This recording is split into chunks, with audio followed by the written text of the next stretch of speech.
Thanks, Michael. Thank you, Jeremy.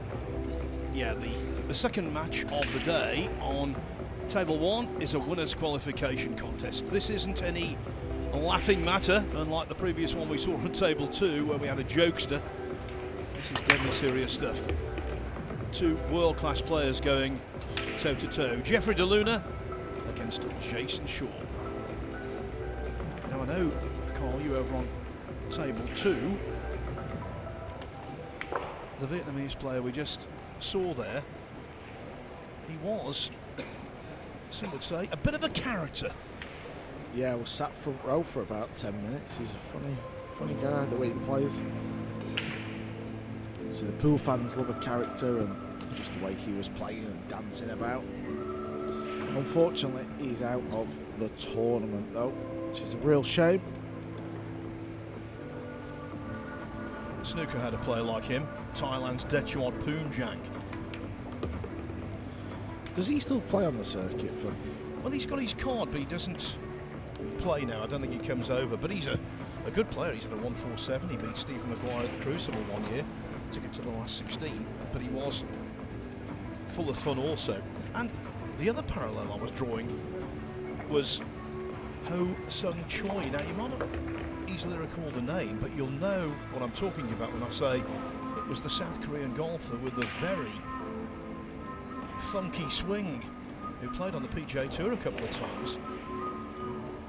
He had crowds laughing when they were watching him. It's something different, let's put it that way, but now of course that line of entertainment is over.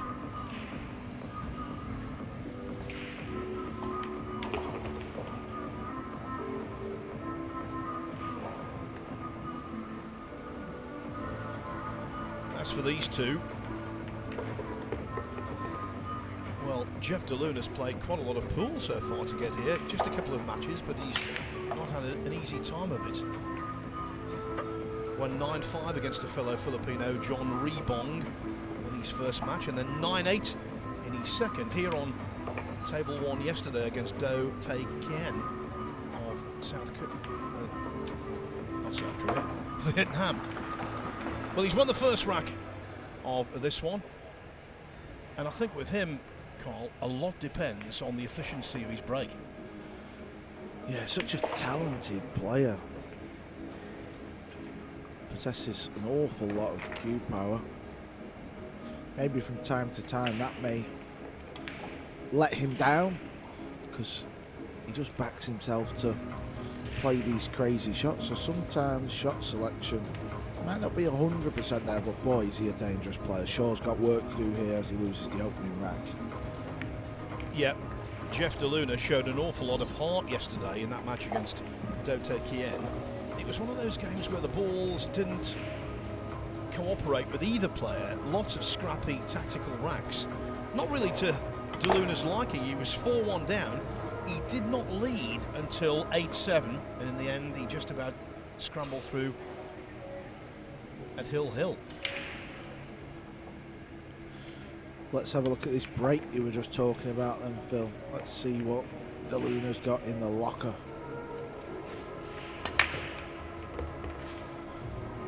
Oh, it's not bad. Made the one ball. And I think he will benefit from the fact he's had experience of playing on Table 1 already. Whereas Jayson Shaw's only played one match in the tournament. He had a walkover in the first round, and then he beat Fu Chi Wei 9-4. That's a good win, that. Fu Chi Wei, one of the top Chinese Taipei players. Very dangerous operator. Fu Chi Wei got to the quarterfinals last week at the Nineball Open.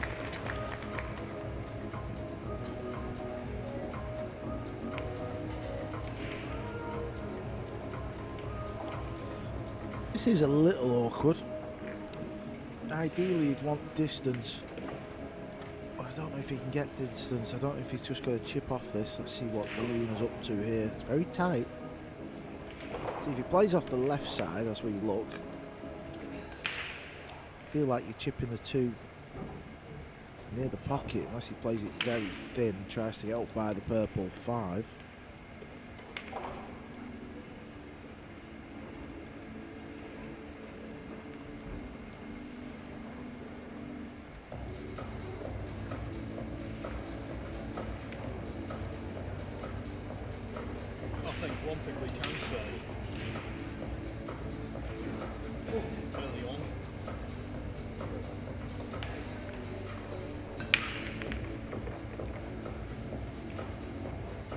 decided just to go for distance.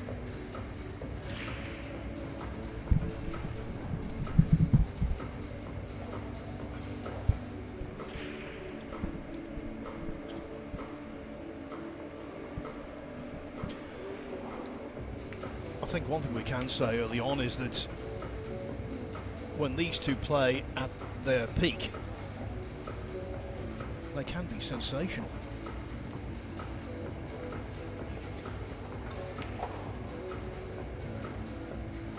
When Jayson Shaw is flowing, there's no finer player to watch. But by his standards, he's not been consistently flowing in 2023, Carl. No, he had a very good run at the US Open. That's been his best performance so far, other than winning the Scottish Open, which is obviously a ranking event, but we're talking about the big majors on the circuit.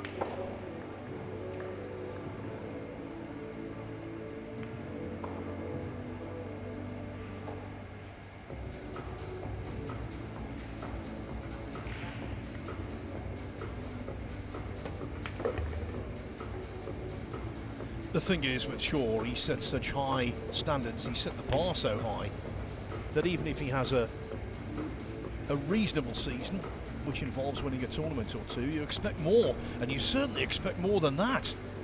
Hanging the 3. That's a miss that literally for Jeffrey DeLuna is a head scratcher.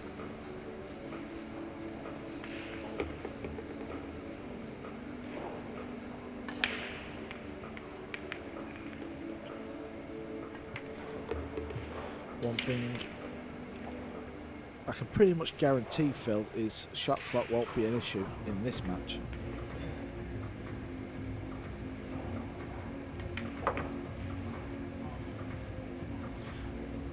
As a commentator, you don't support anyone because you need to be completely neutral. One thing I will say is that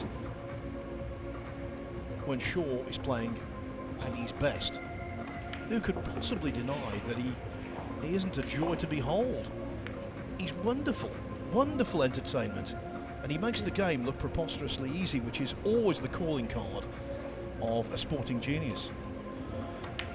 What do you mean? Oh, but there he misses a 7. That's the kind of ball he's been missing all year, out of the blue, or in this case, out of the brown. That is incredible. Let's have a look at this one. Yeah, just fired it into that near jaw at pace. Very unusual from Shaw. He did get away with this one. I know DeLuna's got the safety, which is not good. It's 3 feet short the back rail. I was just about to say before Shaw missed that, what do you mean? We need to be neutral in the com box. Well, I know you're not neutral at the Moscone Cup. We know that. No, I know what you mean. And we know that Jeremy Jones isn't neutral either, because obviously he wants the Americans to do well because he's the captain of the US Moscone Cup team. He would like to see all of his lads do well individually to bolster their confidence collectively. But myself and Michael, we're supposed to be straight down the line. But you do, human nature, you do tend to gravitate in terms of entertainment value towards certain players, and there's no doubt that Jayson Shaw is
knowing that the 9-ball may come into play, may hook Jay back. Might be tempted at the bank shot as well. Bank shot into the pocket where the 8-ball is, that pocket there.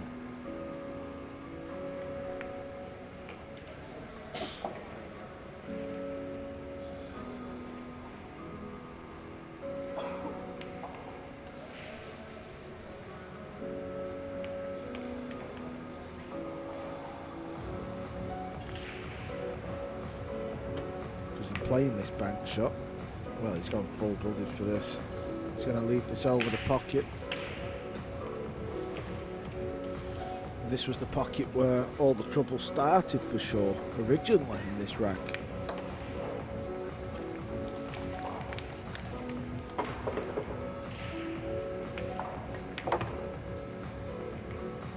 Kept the positional shot quite straightforward.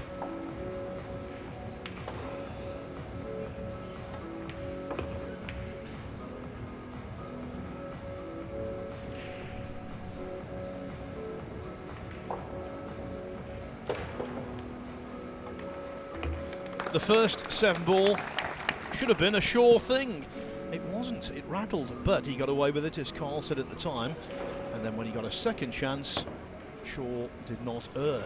And so Eagle Eye is off the mark, off the ground. It's 1-1. Now winners' qualification well underway. I can tell you Billy Thorpe has made a really good start against Anton Raga. Billy the banker has banked 3 racks. He leads 3-0. David Al-Qaidi 3-2 up on Nguyen Antoine, one of the finest players from right here in Vietnam. Michael Feliciano, finalist in the Perry Open on Monday night. He's 1-0 up on Trin Van Bin. World champion of the past, Torsten Homan and Andre Ionescu, 1 each. Same score James Arenas against No Quang Trung, who of course caused the biggest upset of the tournament so far by knocking Carlo Bialdo to the 1-loss side. Also in action, Fedor Gorst. He's 1-1 with Masato Yoshioka. At the end of this rack, I'll give you some of the selected scores from losers round 2.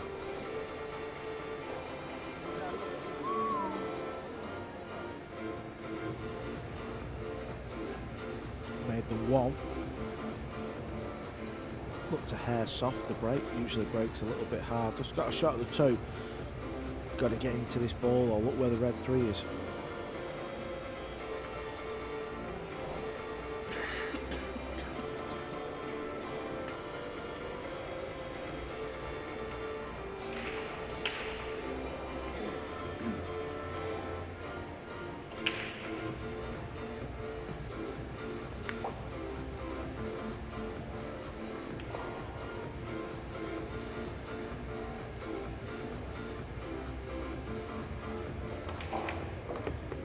Now that's more like it from Shaw. Very clean pot. Don't know about you, Carl, but I think it's warmer in here today than any day of the tournament so far. And with Shaw, because he plays to such a high standard, if he falls below that standard, he does tend to become frustrated. So it's a case of keeping his cool physically and mentally.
Francesco Candela, who's had a really solid year, the Italian 6-4 up on Win Duc Tang. John Rebong from the Philippines.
I would tell him that this is the Turning Stone Classic.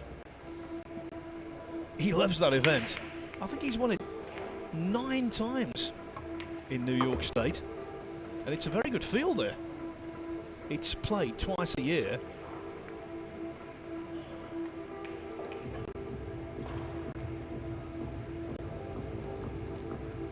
And one year in 2015, he won both stagings.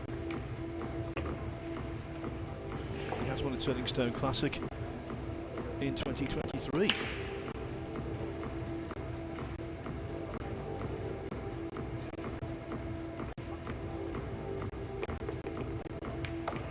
But the tournament he's most associated with has to be the Mosconi Cup. Back-to-back most valuable player, MVP in 2020 and again the following year.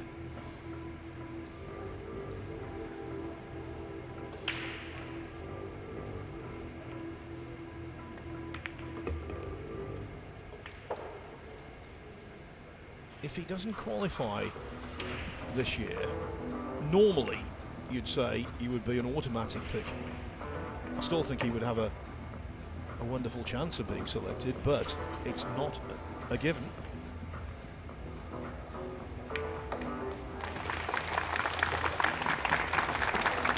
But Jayson Shaw here very much motoring. Another very well executed break and run out after losing the opening rack.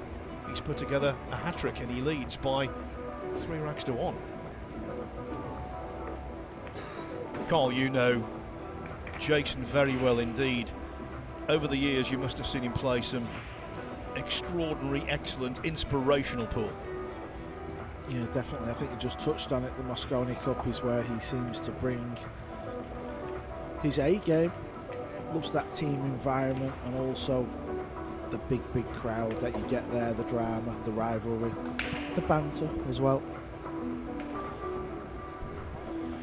Yeah, I think he's worth an extra point. The way he weighs in at the pre-match press conference always seems to find the weak spot on the American team, or something that they might feel they're a little vulnerable over.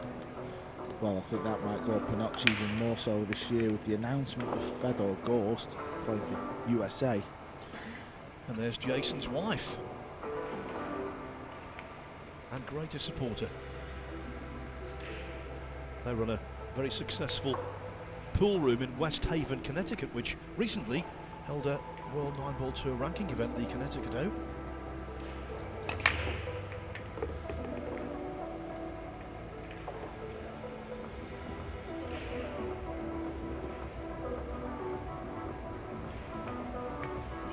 And don't think Shaw can't pot ball after ball after ball. One of his greatest achievements is that he holds the record for the highest run in straight pool. Now, there was some dispute as to how many balls the record was. Officially, it is 669.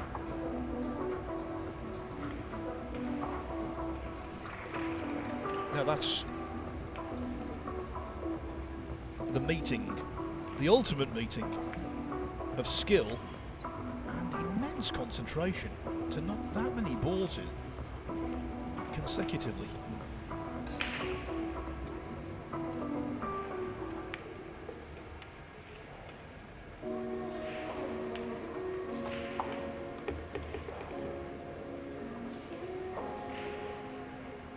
Getting on the 3 ball's going to cause issues. He's landed a little straight, so he's only really forced to draw the cue ball back now. There you can see what angle he's faced with. Possible 3-9 combo, but you'd really want to get straight on that ball. Yeah, he's definitely contemplating that, but he knows he needs to be precise with Whitey.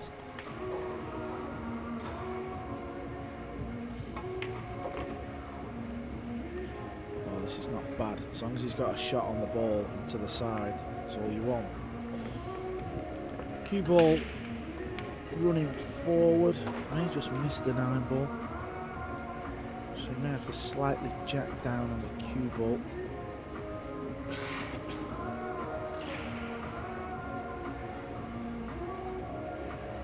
Yeah, you see him raising his back arm so he can stun the cue ball.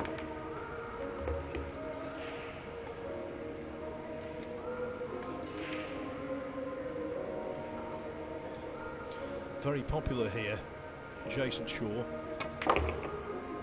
Big crowd around the table for his previous match. And again, not so many in the grandstand behind the table where he was playing towards there, but flanked on either side by sizable numbers.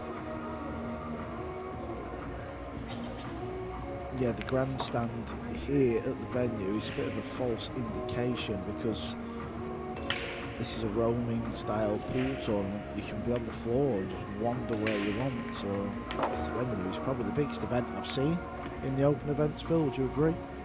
Absolutely. I think the venue itself is superb. We've got 26 tables in. You could get 36 without any sweat whatsoever. Terrific facility. Yeah, we could see it not that long ago with table 2, the amount of people that was round that table. So they just filter and roam about to whichever match you want. There's a few tables that have got, I'm not saying massive crowds around, but there's 50, 60 people for sure around some of the tables. Cue ball's got to travel. Oh, that's alright, you'll be happy with this. So he's on a little 3-pack here. Is there any grain of doubt about the 9? Well, after missing the 7 in rack 2, yes.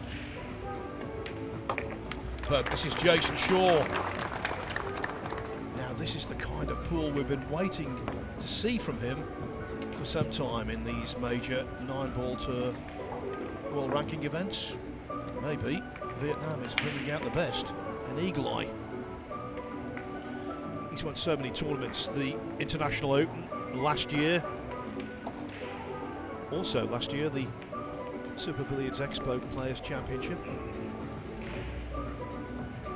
And here's some news about someone who's won a load of tournaments. Efren Reyes, he's going to be here, right here with us on Saturday from 5:30.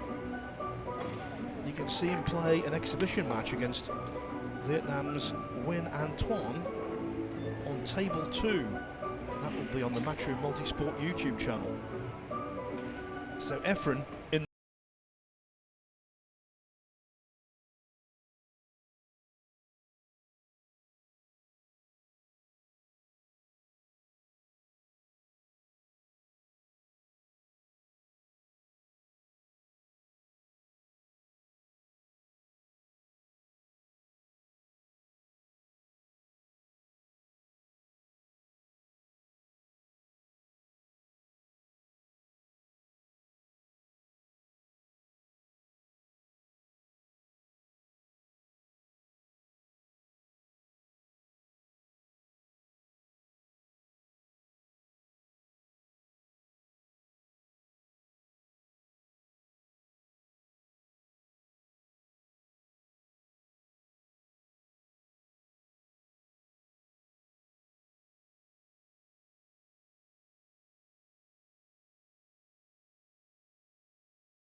he's faced with, so he might have to draw this ball.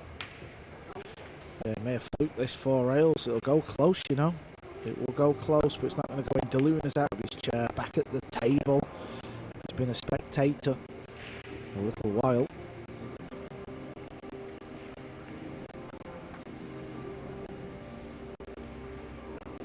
I'll give you all of the scores from the qualification matches that are taking place right now at the end of this rack, but I'll give this one on its own. Billy Thorpe, desperate for Mosconi Cup inclusion. He's 4-0 up on Anton Raga.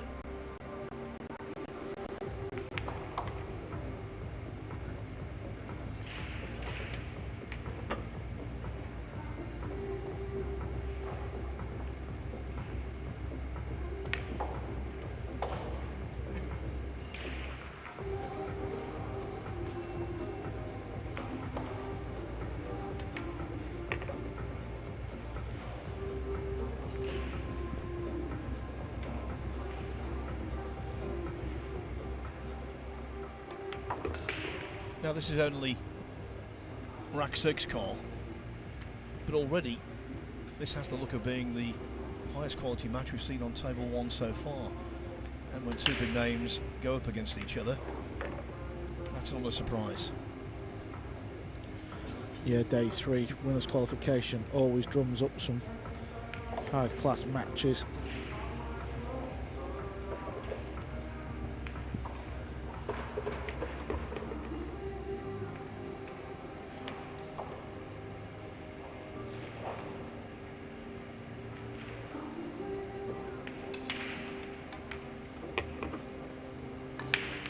Yeah, I think on days 1 and 2 we are laying the table. Then the feast begins on days 3 and 4, and it's the main course over the weekend. Jeff DeLuna badly needed that. It took just 1 missed pot from Shaw, and DeLuna pulls one back. It's 4-2. Okay, the scores. The World Nineball Tour rankings number 1, Francisco Sanchez Ruiz, is on table 11. He's taking on To Lian Han, who was a member of the Singaporean team that lost in the final of the World Cup last year. Well, To has won the first rack. Billy Thorpe, as I say, 4-0 up on Anton Raga. Kuo Po Cheng taking the first rack from Alexa Pachalch. David Alcady 4-3 now over Win Antoine. Michael Feliciano, finalist in a couple of big WNT ranking events this year. He's 3-1 up on Trin Van Bin. Torsten Homan and Andre Ionescu 3-3. Mickey Kraus 2-1 up on Sanyan Perlovanovic in the battle of the European youngsters. Skylar Woodward has taken the opening rack from Oliver Villafuerte. Copin-Yi and Gary Wilson, that's an intriguing contest on table 2. Copin-Yi leads 2-1, and no Kwon Trung. Can he pull off another major upset and claim another Filipino scalp? He leads James Aranas 3-1, and Fedor Gorsht is out in front.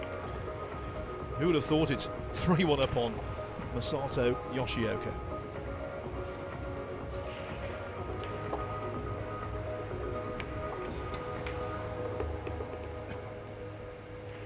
That was a nice shot, it really was. Back against the wall. Had a bit of distance to it. Cue ball wasn't guaranteed. He's landed absolutely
But I think having missed the 6 ball, DeLuna would have thought he's going to lose this rack, so any shot on the 8 would have been a bonus.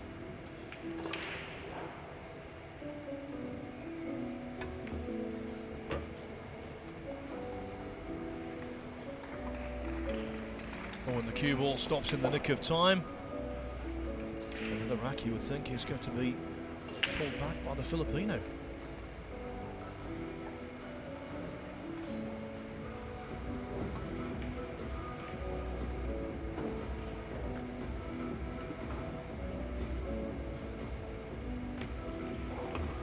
There you go, good contest this. Jeffrey DeLuna won the first rack. He lost the next 4 as Jayson Shaw broke and ran in the 3rd, 4th and 5th. Now though at 4-3, hope springs eternal. Not such good news for another Filipino who was runner-up in the European Open in Fulda, Germany in August. Anton Raga 5-0 down to Billy Thorpe. David Al-Kaidi, who was the winner of the European Open, he beat Anton Raga at Hill in a classic final. Well, he's 5-3 up on Win Antoine, who will be the first player to book their place in day 4 tomorrow in the single elimination last 64.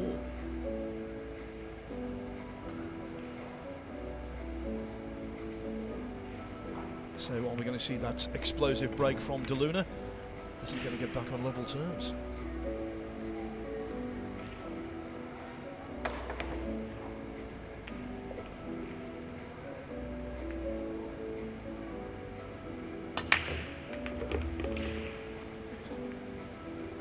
Well, you wouldn't call that explosive, but it was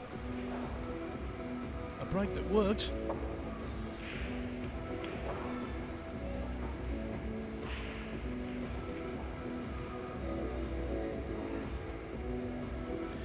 Certainly looks like it'll go in the pocket past the pink 4 ball.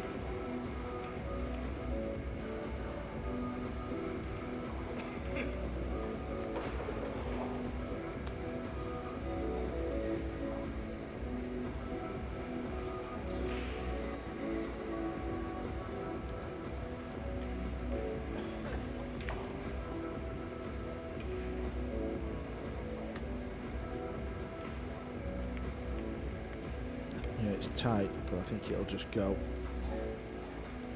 This needs to travel. It's going to land on the 50-yard line. That means it's too thin to pot now. I mean, it will pot, but it's just so thin.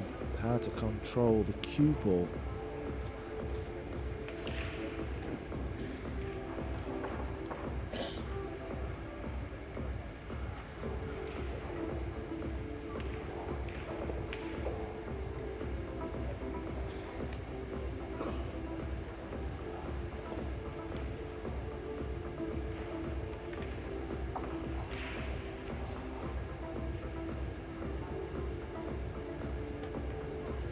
Well, he looked very close to the pink 4 there as he played that.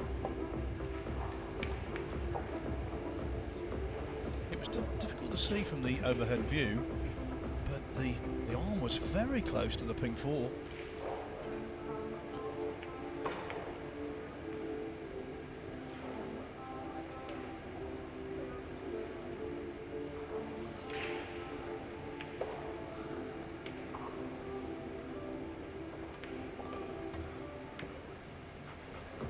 Cue ball's close to the scratch.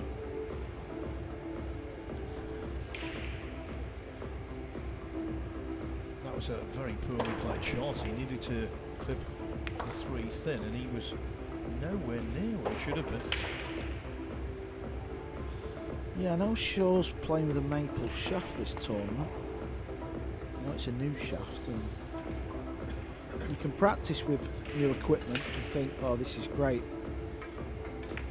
But there's nothing like being out in a match and being tested. And it's when you've got to play certain shots with a bit of spin. That's when you've got to really believe in your equipment.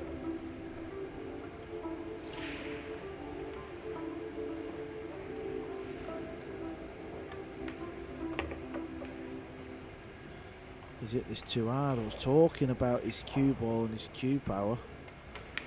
He was playing for the purple 5 in the other corner.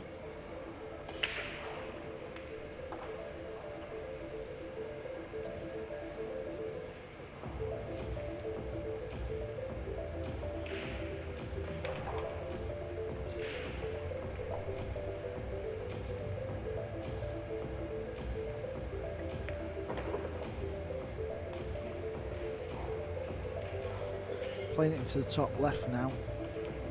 Well, he isn't. He's still cutting it in this corner that he was originally playing for.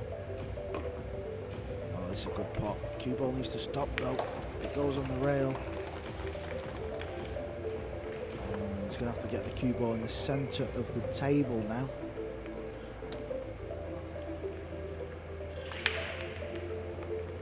Going to make sure he comes back past the 9 ball. Centre of the table will leave him a shot of the 8.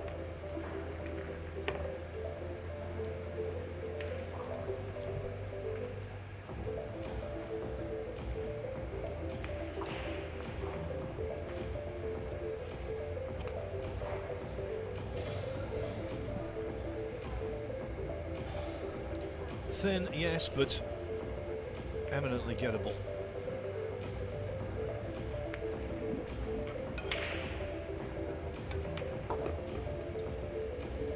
Tell you what, he didn't want the cue ball to catch the bump of the middle pocket, and look where it stopped. Talk about a pressure ball. Tell you what, this shot could be key in the whole contest.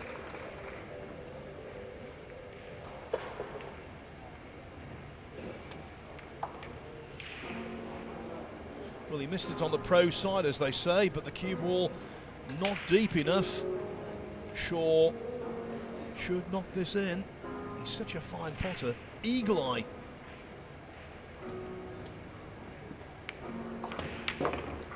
Yeah, knocked in without any great hesitation.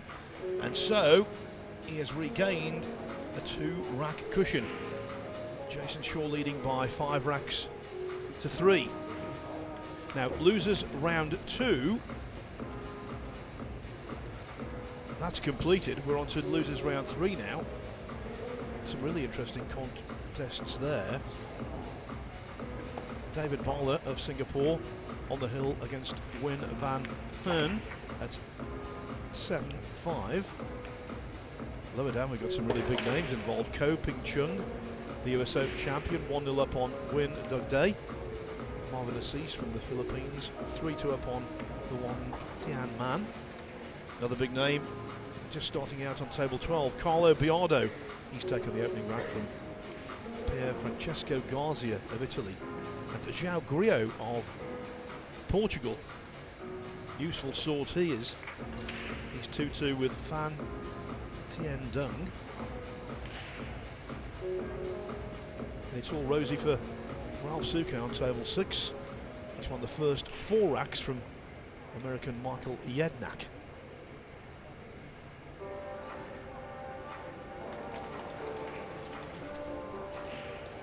Familiar figure on table 2. You can see all of the action over there throughout the day, throughout the tournament on the Matchroom Multisport YouTube channel.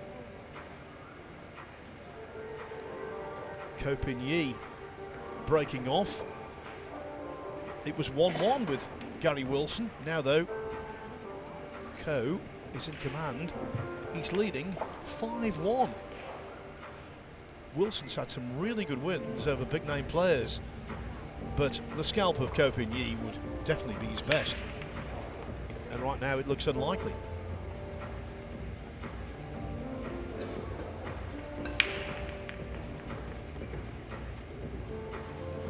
Yeah, cue ball control excellence from Ko Pin Yi. That's where he really excels. That's his strength. Obviously a fantastic potter. Got to lower the bottle as well. That's not that silly. And he's won some big events, Phil, hasn't he, in the world of pool. See if you agree with this. I was thinking about this yesterday. When Ko Ping Chung, his brother, younger brother, won the US Open, he was delighted, and quite rightly so. It was a wonderful achievement for the young man. But you know, he's a competitor, Ko Pin Yi. Ko Ping Chung now out of his elder brother's shadow. But Ko Ping Yi, somewhere inside the competitor's mind, will be thinking, yeah, I want to get back at the top of the tree. I want to be the best in the family again. Yeah, obviously he won the Masters, didn't he? Fantastic major tournament to win. 16 of the best show up there year on year. But the US Open always holds a special part in a pool player's mind. See what Gary Wilson's got to offer here. No, is it all wrong? Of course, if you're in winners qualification, it's not the end of the world if you lose. You then go into losers qualification later on, so there's still another bite of the cherry. Billy Thorpe flying over Raga 6-1. He's making Jeremy Jones's ears stand up on edge at the right time of the year, Phil, isn't he? I'm not commentating with Jeremy, so I can say these things openly, and I'll expect a response from you, Carl, because you're not involved directly. What about this? Gorst, Van Boning, Skylar Woodward, Billy Thorpe, Tyler Steyer. Now that's the highest standard from 1 to 5 American team we've had for quite some time. Now I'm not going to say Steyer and Thorpe are going to be picked, or one of them might qualify, of course. But if it is those 5, tell you what, that's a good lineup. Yeah, I mean, let's say obviously I think SVB is pretty much a lock for third spot. He's going to be there, isn't he? He's going to be picked anyway. No, I know that, but I think, let's say if Shane gets the third spot, okay, so we know the top 3.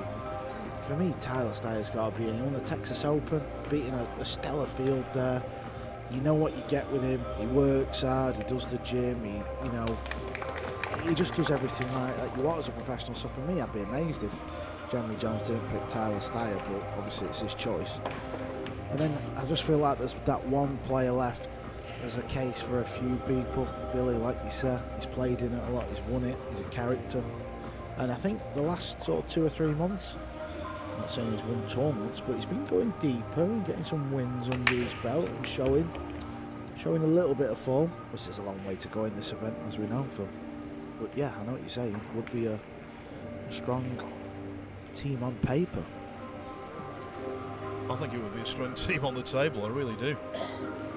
I'm more intrigued to see how Fedor's going to handle 3,000 fans who probably will be booing him and hissing and cheering. You know, it's like all pantomime sort of stuff, but he's got to handle all that situation yet. We don't know how he's going to handle it.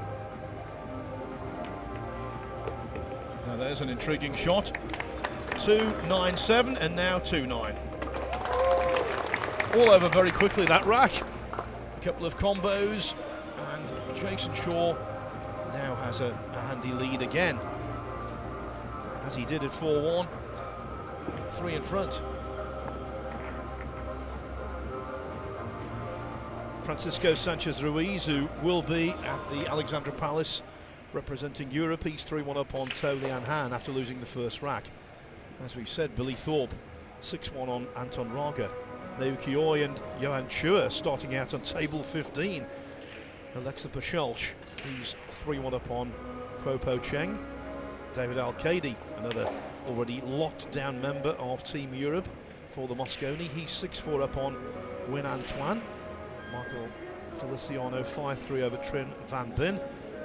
Good battle between Andre Ionescu and Torsten Homan at 4-4. Lee Van Corteza and Pius Labutis 1-1. Mickey Kraus 4-1 up on Sanyan Polovanovic. And Skylar Woodward, well, he's playing some lovely pool here, and he's 4-0 up on Oliver Villafuerte.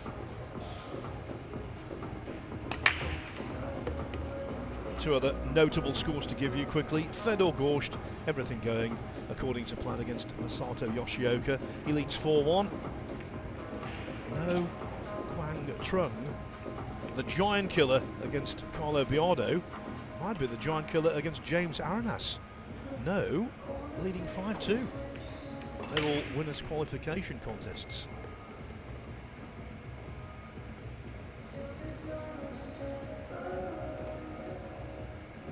Push out.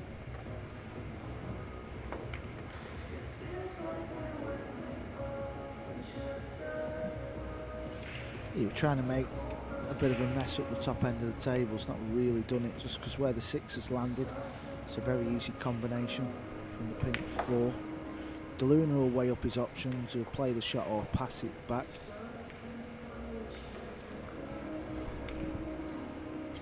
Give you fair warning here, Carl. I was asking Jeremy Jones some inter-rack questions yesterday, so your next one will be coming up after this rack. Actually, I'll give you fair warning on this one because it will give you time to think. It's a topical question. The best match you've ever seen Jayson Shaw play. So don't give me the answer until the end of this rack.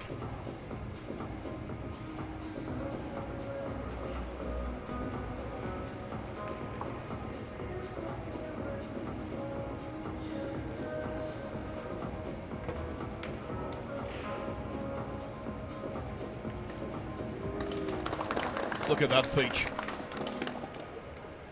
Yeah, that was nicely controlled with the cue ball, wasn't it? The best match he's played. No, give me the answer at the end of the rack, that's what I'm saying. I'm struggling to think. I didn't think I'd struggle to think, but I am. He's played a few to choose from. That's my point. I'm struggling to think, but I don't know why I'm struggling.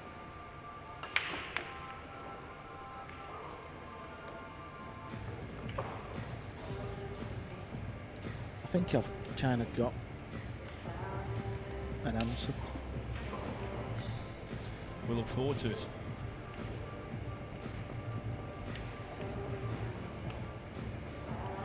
Well, you can see the difficulty DeLuna's got here because going below the 3 ball to the left, cue ball would go into the 5. So he's trying to go 2 rails. He's trying to tie the 3 up. Thought he'd miss hit it. He wasn't miss it. He was trying to bank the 3 over towards the 4. You could see the plan actually. But this could well be rack over. This is a chance for Shaw to extend the lead. I'm going to give you the answer now, Phil. I don't see the point in waiting. Go on then. I think it's a match against Ko Ping Yi when he was down heavily. He's actually played Ko Ping Yi 2 or 3 times where he's been down 9-1, 10-1. I can't remember the exact match, but I think he was 10-1 down to Ko Ping Yi somewhere and he won 11-10.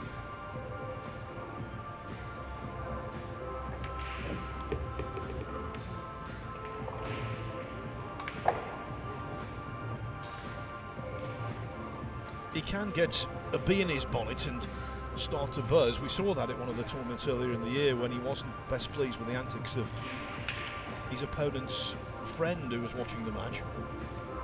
There was a little bit of aggro, words were said, and having been well behind, he suddenly came alive and won the match.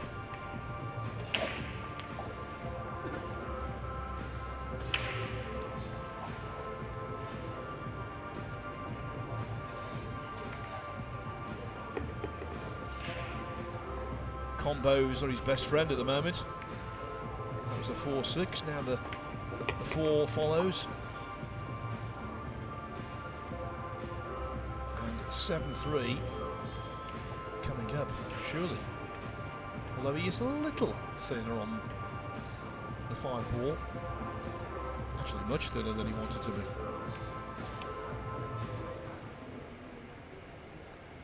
A problem that's solvable though. Yeah, just avoiding the 9. Touch of side widens the angle of the cue ball off that top cushion. Short rail.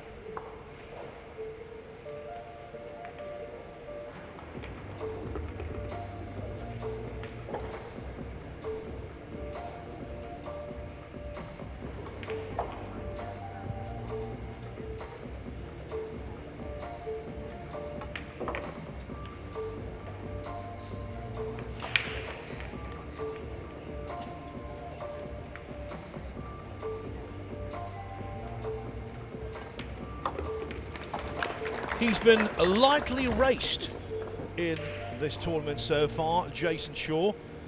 He had a walkover in the first round. He won his second round match, on paper at least comfortably, 9-4.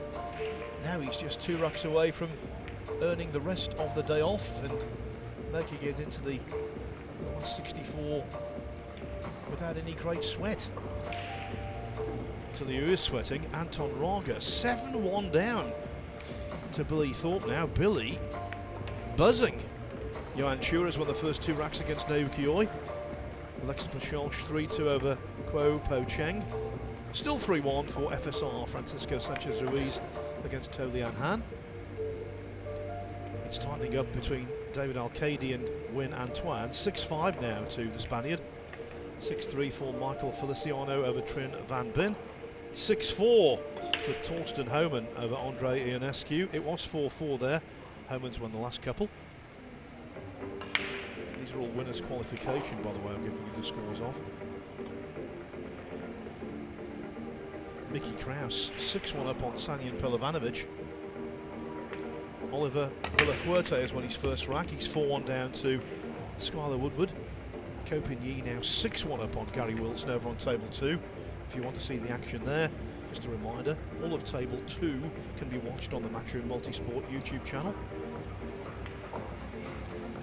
And Masato Yoshioka, who is a regular now in the Japanese World Cup team alongside Naoki Oi, he's pulled a rack back against Fedor Gorsht. Gorsht leads 4-2.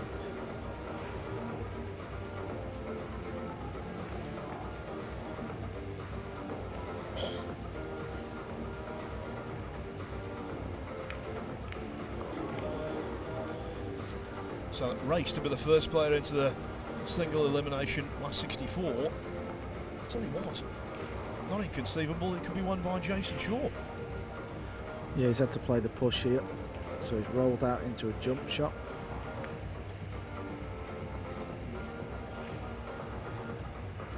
I think Jeffrey will be tempted to play this, you know, it's fairly straight.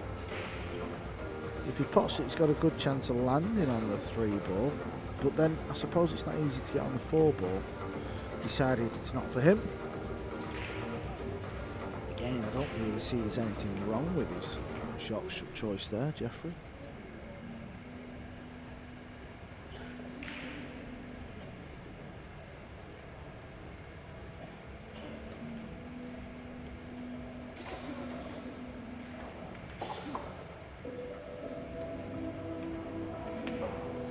Accepting or giving back a push out is very much personal choice. Sometimes the correct thing to do is obvious. Most of the time, it's a matter of how you feel. Oh, brilliant!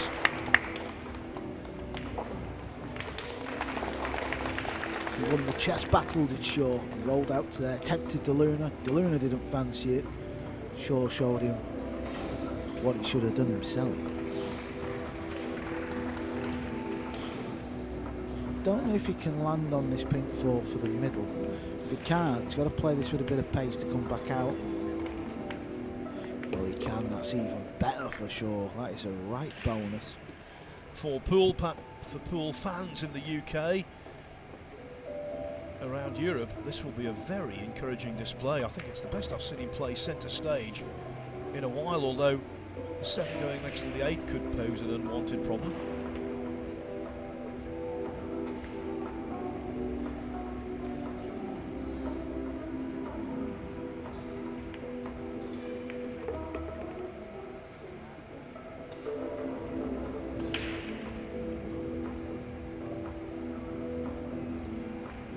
Well, if anyone can manufacture something positionally, it is the guy at the table.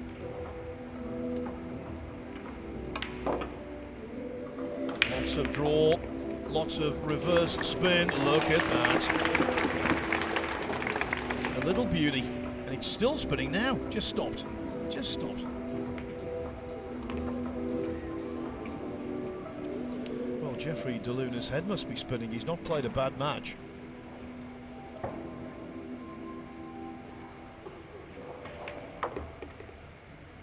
But Jayson Shaw is back in the house.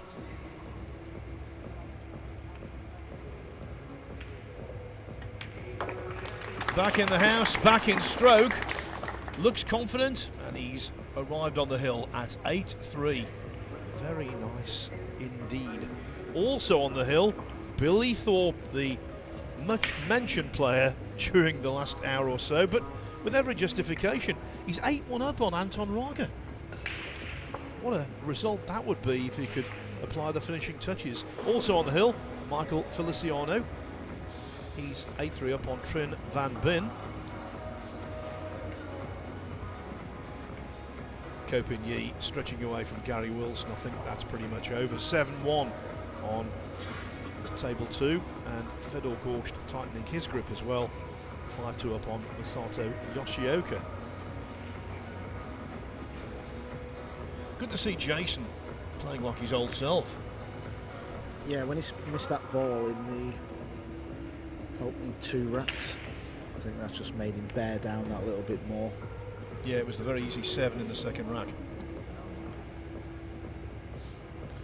We did play some good stuff over in Atlantic City, the 46 US Open Pool Championship, so clearly feeling good about his game. Well, he had the 3 consecutive break and run-outs in racks 3, 4 and 5. What about now he's on the hill?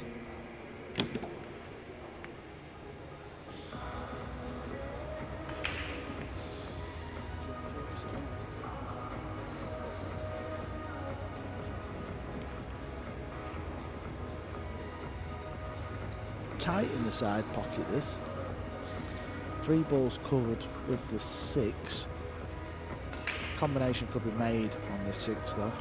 So if Jayson can pop this with a bit of left, come back out for the combo, which he can. One good combination here in position on the 3. He needs an angle to get back down for the pink 4.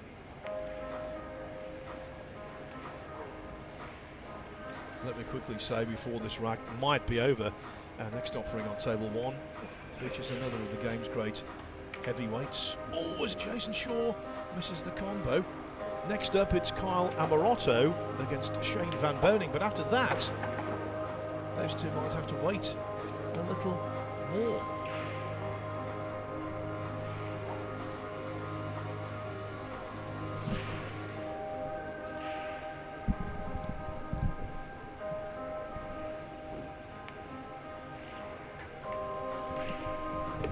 Watch out, cue ball, Phil. Watch out, the cue ball. Wow, what a reprieve for Jayson Shaw there.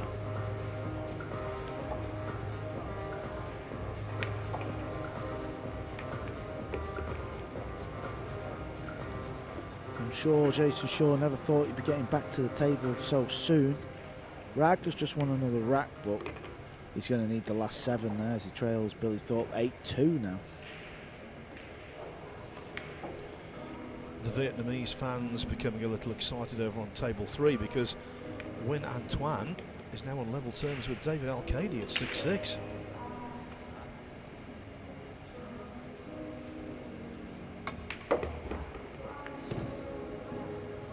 But Shaw just wants to pop these 3 balls and complete his work for the day.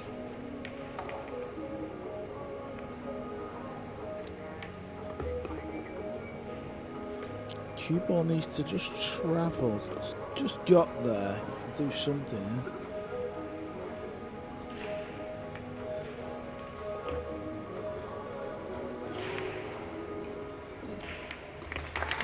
For the most part, that was accomplished, accurate. A1 from Jayson Shaw. Eagle Eye is now soaring again, and he's cut down a very tough opponent there in Jeffrey DeLuna. Made it look easy, winning by 9 racks to 3. So he's through winners qualification. He's into the last 64 tomorrow, where it is single elimination. And I can tell you what, when the draw is made, no one will want to play him. They will want to avoid him, because when he's on form, he can be extremely tough to beat. Jayson Shaw defeats Jeffrey DeLuna by 9 racks to 3.